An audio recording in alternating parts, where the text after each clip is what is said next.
Okey, kita sambung lagi ke bab 5. Itu sebatian karbon. Jadi kita sambung pada subtopik 5.2 itu hidrokarbon.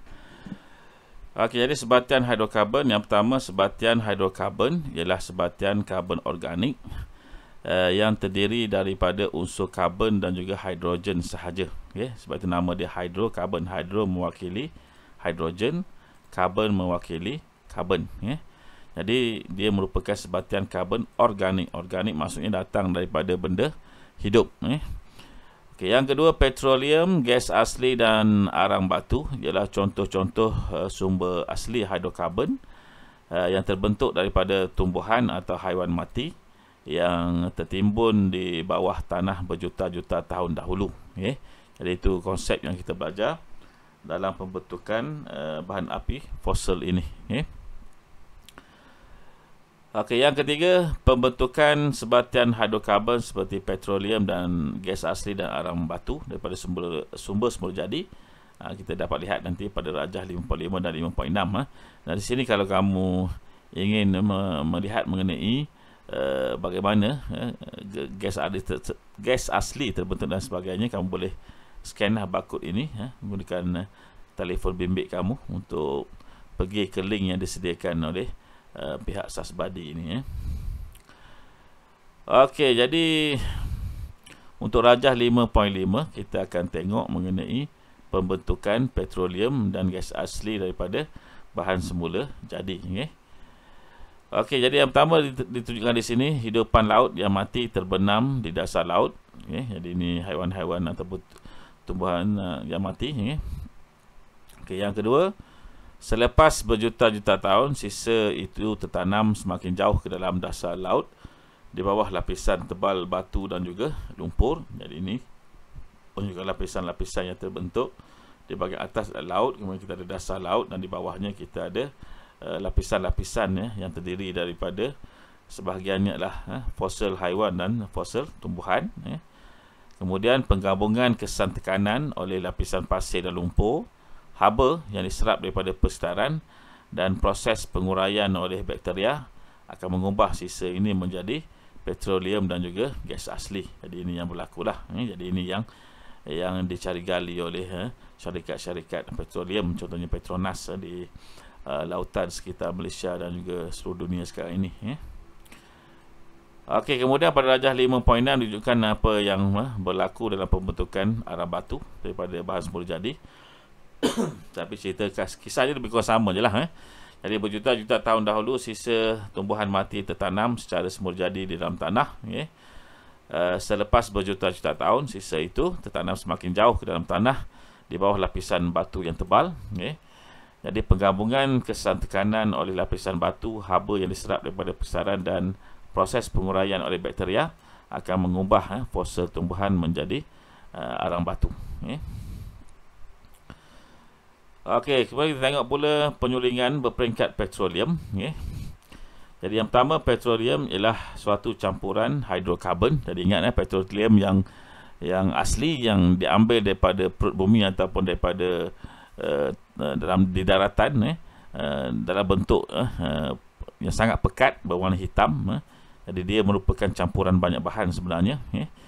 Jadi yang kedua, proses penyulingan berperingkat digunakan untuk mengasingkan campuran hidrokarbon sebelum pecahan-pecahan ini digunakan. Jadi pecahan-pecahan yang ada dalam petroleum ini mempunyai takat didih yang berbeza. Jadi itu yang membolehkan kita melakukan proses penyulingan berperingkat, di mana penyulingan berperingkat ini dia akan asingkan bahan yang bercampur tetapi mempunyai takat didih yang berbeza. Okey, yang ketiga, pecahan-pecahan petroleum ini dapat diasingkan kerana mempunyai takat didih yang berbeza. Yang keempat, proses yang terlibat dalam penyulingan berperingkat ialah proses pendidihan dan kondensasi. Maksudnya kita akan panaskan bahan ini sehingga mencapai takat didih tertentu oleh bahan-bahan yang berbeza. Kemudian ianya bahan tersebut akan mengalami proses kondensasi untuk menghasilkan cecair semula lah. Jadi bila dididihkan dia akan menghasilkan gas, kemudian bila dikondensasikan dia akan bertukar semula menjadi cecair. Yang kelima, pecahan yang mempunyai takat didih yang lebih rendah akan terkondensasi menjadi cecair di bahagian atas menara penyulingan. Jadi dia, oleh kerana pecahan ini mempunyai takat didih yang rendah, jadi dia lebih dahulu akan bertukar menjadi gas, dan akan naik ke atas lah. Sebab itu dia akan terkondensasi menjadi cair di bahagian atas menara penyulingan. Yang keenam, pecahan yang mempunyai takat didih yang lebih tinggi akan bergerak ke bahagian bawah menara penyulingan dalam bentuk wap dan dikondensasikan kepada cecair. Kita tengok pada rajah 5.7 untuk kita lihat proses penyulingan berperingkat ini bagi petroleum. Kita kecilkan sedikit gambar supaya kita dapat lihat dengan penuh. Jadi ini rajah 5.7 yang menunjukkan penyulingan berperingkat bagi petroleum. Jadi yang pertama ditunjukkan di sini, petroleum dimasukkan di dalam di sini ke menara ini. Jadi yang pertama dia akan melalui satu relau. Relau ini akan membekalkan tenaga haba. Jadi bila petroleum dilalukan di sini, dia akan pecah mengikut takat didihnya. Jadi yang paling rendah takat didihnya, contoh di sini kecil daripada 30 darjah Celsius, adalah gas petroleum yang digunakan untuk pemanasan. Jadi dia akan naik ke atas, uap tadi akan naik ke atas, kemudian akan dikondensasikan sebagai gas. Kemudian di sini kita ada dia punya takat didih dia 30 darjah Celsius hingga 75 darjah Celsius. Jadi ini merupakan petrol. Kita besarkan sikit. Petrol yang digunakan sebagai bahan api di loji penapisan minyak dan untuk kegunaan kereta lah di sini. Kemudian bahan yang ketiga, takat didihnya semakin tinggi, 75 darjah Celsius hingga 150 darjah Celsius. Ini takat didih dia. Jadi ini merupakan bahan dinamakan sebagai nafta, digunakan untuk membuat pelarut, racun perosak dan bahan asas dalam industri petrokimia. Naftal, nafta yang paling biasa kamu jumpa digunakan sebagai ubat gegat yang berwarna putih bulat-bulat itu, ataupun yang diletakkan di tandas tu dalam bentuk macam disk berwarna kuning dan sebagainya tu, yang digunakan untuk menghilangkan bau hancing dan sebagainya. Itu adalah merupakan naftalina lah, nafta. Okey, kita turun lagi. Kita ada takat didih di antara 150 darjah Celsius hingga 230 darjah Celsius.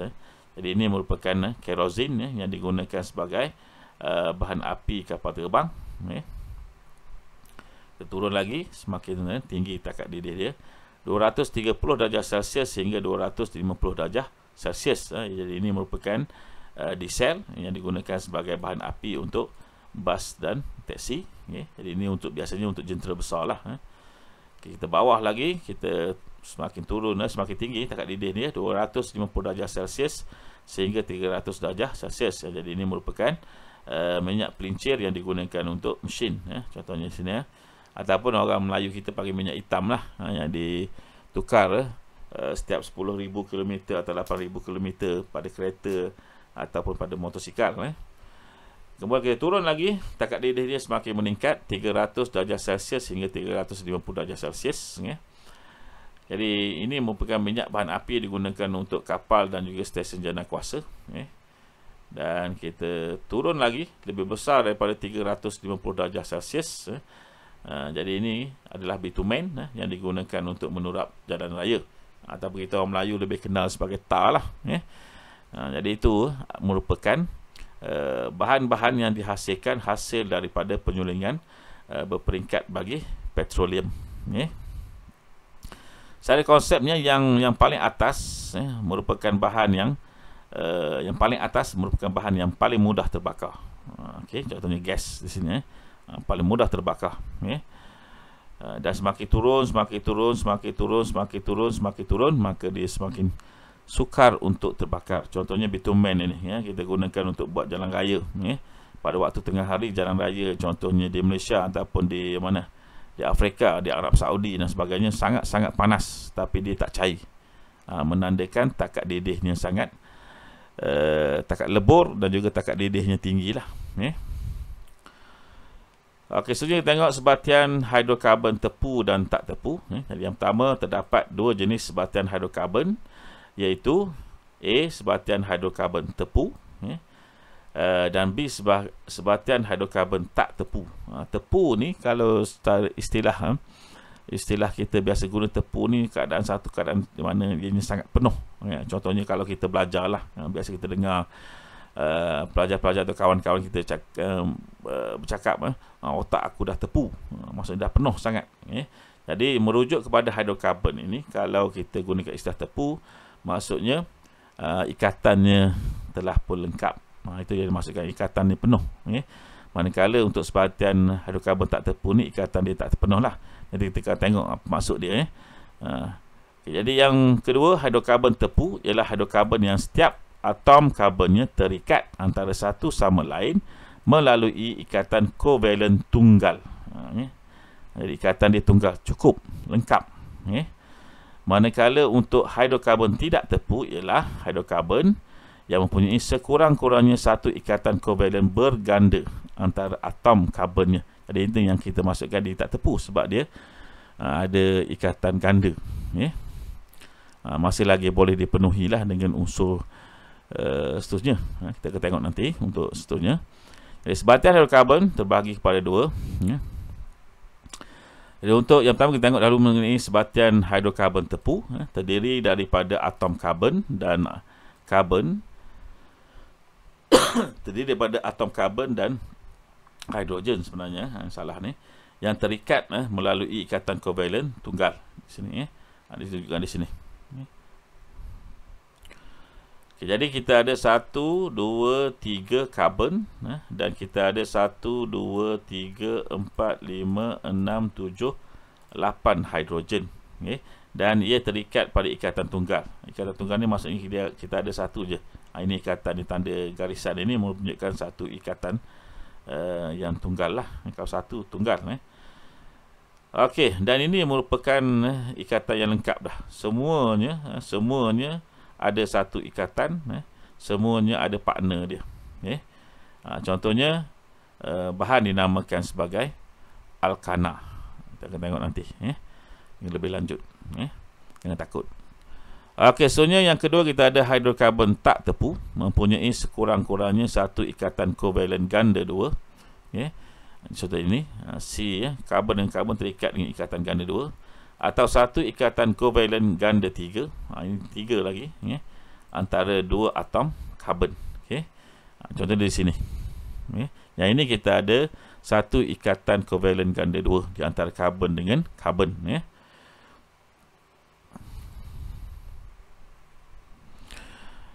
Okey, jadi kita ada hidrogen, satu hidrogen terikat dan lengkap. Dari hidrogen cuma ada satu ikatan saja. Karbon dia ada 4 ikatan sebenarnya. 1, 2, 3, 4. Setiap satu karbon ada 4 ikatan. Setiap satu hidrogen cuma ada satu ikatan saja. Jadi ini 1, 2, 3, 4. Jadi lengkap ikatan untuk karbon yang ini, yang pertama. Kemudian yang kedua ni kita ada 1, 2, 3, 4. Jadi lengkap untuk karbon yang kedua. Karbon yang ketiga 1, 2, 3, 4. Jadi lengkap untuk karbon yang ketiga. Dan hidrogen semuanya ada satu ikatan sahaja. Jadi di sini dia menghasilkan ikatan kovalen ganda 2. Contohnya alkena. Ini alkana, ini alkena. Seterusnya kita tengok siri homolog. Dalam kimia organik, satu siri homolog terdiri daripada kumpulan sebatian organik tertentu yang mempunyai sifat kimia yang serupa. Contoh yang pertama kita ada di sini. Untuk alkana, dia merupakan sebatian hidrogen tepu. Setiap atom karbon dalam molekul alkana mempunyai ikatan kovalen tunggal dengan atom karbon lain. Ini karbon dengan karbon setiap satunya. Okey, kemudian setiap ahli siri homolog alkana dapat diwakili oleh formula AMP CnH2n+ tambah 1, di mana N boleh jadi 1, 2 ataupun 3. Jadi N ini akan merujuk jumlah karbon yang ada dalam sebatian tersebut, dalam molekul tersebut. Okey, untuk alkena, ia merupakan sebatian hidrogen tak tepu. Setiap molekul alkena mempunyai sekurang-kurangnya satu ikatan kovalen ganda 2 di antara atom karbon dengan atom karbon yang lain. Ini karbon dengan karbon. Ini ada satu ikatan kovalen ganda 2. Yang lain semuanya ikatan tunggal. Jadi setiap ahli homolog alkena dapat diwakili oleh formula AMP CnH2n, di mana N bersamaan dengan 2 atau 3. Jadi N dia akan mempengaruhilah jumlah karbon dan juga jumlah hidrogen yang ada dalam molekul tersebut. Okey, seterusnya jadual 5.2 menunjukkan nama-nama bagi 6 ahli pertama alkana dan 5 ahli pertama alkena. Jadi ini karbon untuk N. 1, 2, 3, 4, 5, 6. Jadi alkana, kalau ada satu karbon untuk alkana, nama dia metana. Alkena tidak ada untuk satu karbon. Kemudian kalau 2 karbon, nama untuk alkana adalah etana. Nama untuk alkena adalah etena. Etena, ini etana. Sebutan beza ta dengan te je. Okey, kalau 3 karbon, kita akan ada propana untuk alkana, manakala untuk alkena propena. Kalau bilangan karbonnya 4, untuk alkana nama dia butana, nama untuk alkena butena.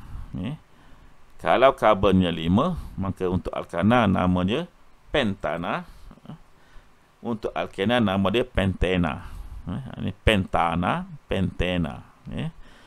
Dan kalau karbonnya 6, untuk alkana nama dia heksana, untuk alkena nama dia heksena. Heksana, heksena. Okey, seterusnya kita tengok sumber tenaga alternatif dan tenaga boleh baharu dalam kehidupan harian. Yang pertama, sumber tenaga alternatif menjadi semakin penting untuk membekalkan tenaga dalam kehidupan harian kerana bahan api fosil seperti petroleum, alam batu dan gas asli merupakan sumber tenaga yang tidak boleh baharu yang semakin berkurang.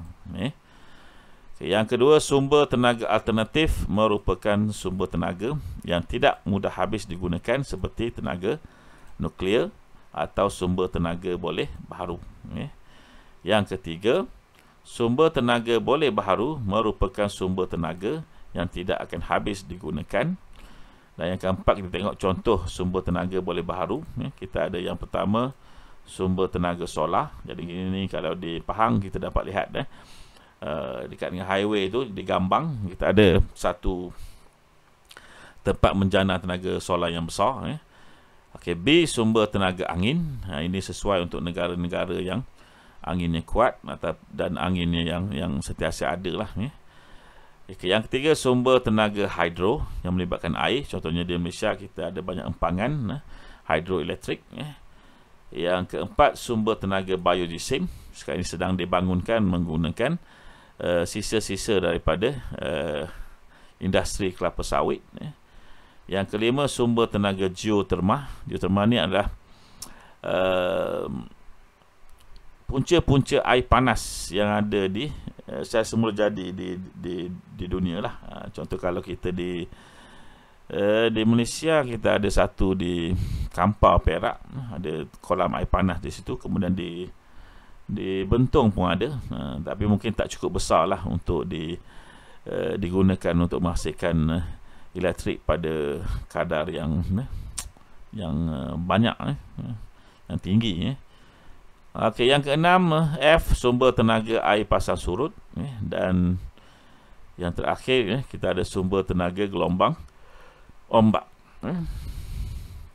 Ini contoh lah, ini sumber tenaga hidro yang biasa di Malaysia. Kita ada banyak empangan di Malaysia. Sumber tenaga angin yang biasa dilihat mungkin di Belanda dia ada kincir air, itu bukan kincir angin. Di Amerika Syarikat ada. Kemudian ini sumber tenaga biogeosim, dibangunkan sekarang dengan pesat di Malaysia. Okey, kita praktis 5.2. 1A, apakah hidrokarbon? Yang kedua, namakan satu contoh hidrokarbon. Okay, yang kedua, nyatakan satu persamaan dan satu perbezaan antara hidrokarbon tepu dan hidrokarbon tak tepu. Okay. B, namakan satu contoh hidrokarbon tepu dan satu contoh hidrokarbon tak tepu. Okey, 3A, namakan satu gas yang dihasilkan oleh perebutan sisa makanan atau bahan perkumuhan haiwan ternakan untuk menjanakan tenaga elektrik. Dan B, mengapakah gas dalam 3A mesti dikendalikan dengan teliti. Okay, jadi kita berhenti di sini dahulu untuk subtopik 5.2. Kita akan sambung ke bahagian seterusnya. Assalamualaikum warahmatullahi wabarakatuh.